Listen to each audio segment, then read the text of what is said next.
বাড়ি থেকে বেরিয়ে পড়লাম গন্তব্যের উদ্দেশ্যে। তো এই যে বাইকে চেপে দুজনে চলে যাচ্ছি, হাজব্যান্ড ড্রাইভ করছে আর আমি পিছনে বসে আছি। তো এই যে পিছনে বসে বসে একটু ক্যামেরাটা যেমন পারলাম সেই রকম চেষ্টা করলাম।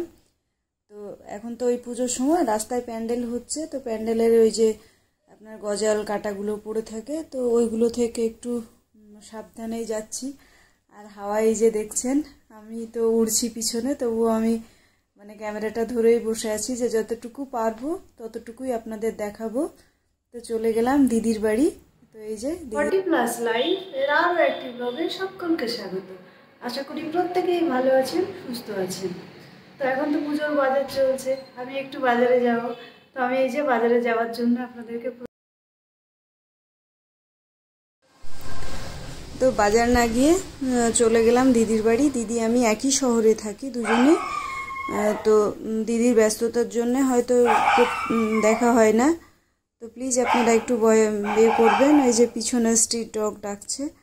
তো দিদির বাড়ি গিয়ে একটু গল্প সল্প করে, আর এই যে দেখছেন দিদির এটা দ্বিতীয় মেয়ে অলিভা এর নাম, তো ডাকনাম অলি।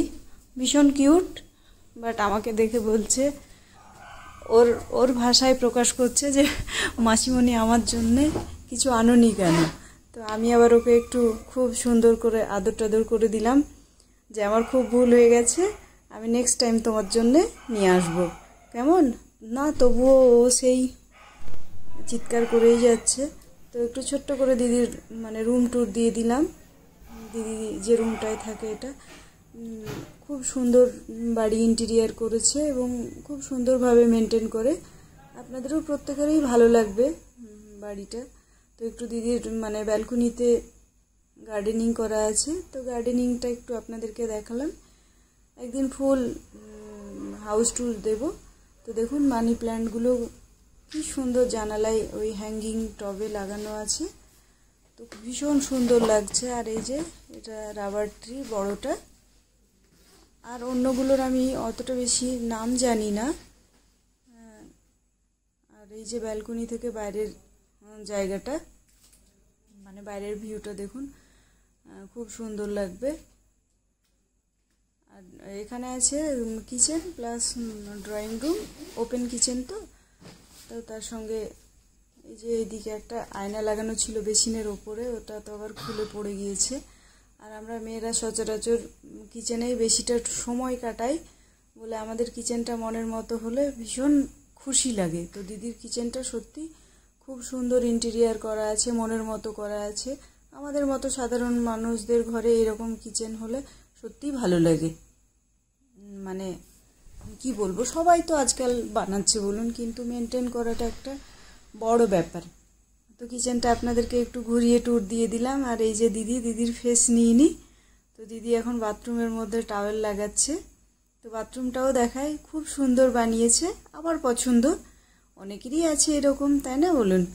তো এই যে এখানে একটা বেসিন, তার সঙ্গে একটা বড় গ্লাস লাগানো আছে মুখ টুক দেখার জন্যে। আর দিদি ভীষণ সুন্দর করে গুছিয়ে রাখে। আর এই যে আলমারিতে দেখছেন অনেকগুলো ক্যান্ডেল রেখে দিয়েছে, দুই দিকে দুটো মানি প্ল্যান্ট। আর শাওয়ারের জায়গাটাতে গ্লাস লাগিয়ে দিয়েছে যেন এই দিকটা না ভেজে।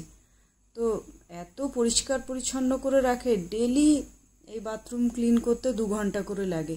অথচ দিদি স্কুল টিচার, তার স্কুলের ডিউটি আছে, তারপরেও সে এতটা ক্লিন করে রাখে। প্রচণ্ড পরিশ্রম করতে পারে।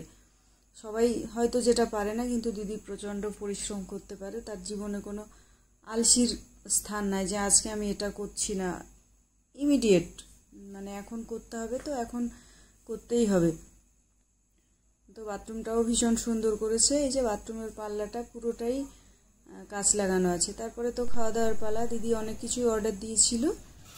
তো এই যে কুলচা আর আমি তন্দুরি আর স্যালাড নিয়ে বসে পড়েছি, আর তার সঙ্গে একটু কফি খেয়ে নেব। আর হয়তো বেশিক্ষণ থাকবো না, আবার বাড়ি ফিরে আসবো। এই যে আমার হাজব্যান্ডও একটু খাচ্ছে। তো আমি ওই যে দেখবেন কফিটা একটু খেয়ে নিলাম। খেতে খেতে আপনাদেরকে একটু ক্যামেরা করছি আর চারিদিকে দেখাচ্ছি। দিদিকে বলছি যে না না আমি এতে ব্যাক ক্যামেরায় করছি, তুমি আসবে না, তুমি চিন্তা করো না। ওই নিয়ে আমরা আবার একটু ভীষণ হাসাহাসি করলাম। তো তো এবার আর থাকবো না, একটু বাড়ি চলে যাব। তো আমি আজকে আর কোনো বাজার টাজার যাইনি, আমি গিয়েছিলাম একটু দিদির বাড়িতে। আমরা সব একই শহরে থাকি। তো আমার দিদিও স্কুল টিচার, তো ওনার মানে সোম থেকে শনি অবধি কোনো সময় থাকে না, রবিবারটা একটু ফ্রি থাকে। তো ভাবলাম একটু দেখা করে আসি, তাই দিদির কাছে চলে গিয়েছিলাম। চলে গিয়ে একটু আড্ডা গল্প মাস্তি করে এলাম। কিছু কিছু আপনাদের জন্য ক্যাপচার করেছি, আপনারাও দেখবেন। আর মেন কথা কি, আমার দিদির বাড়িটা অসাধারণ, মানে কি বলবো, ভাষায় প্রকাশ করা যাবে না, খুবই সুন্দর বাড়ি। তো ব্লগটা দেখবেন, কেমন লাগলো জানাবেন। তো এই যে ঘোরাঘুরি করে চলে এলাম। রাস্তায় বৃষ্টি পড়ছিল বলে ক্যামেরাটা আর বার করতে পারিনি, তো একদম বাড়িতে এসেই আপনাদেরকে দেখাচ্ছি। তো ব্লগটা কেমন লাগলো অবশ্যই জানাবেন। ভালো লাগলে একটা লাইক করে দেবেন এবং কমেন্ট করবেন। প্রত্যেকেই ভালো থাকবেন, সুস্থ থাকবেন, নিজের খেয়াল নিজে রাখবেন।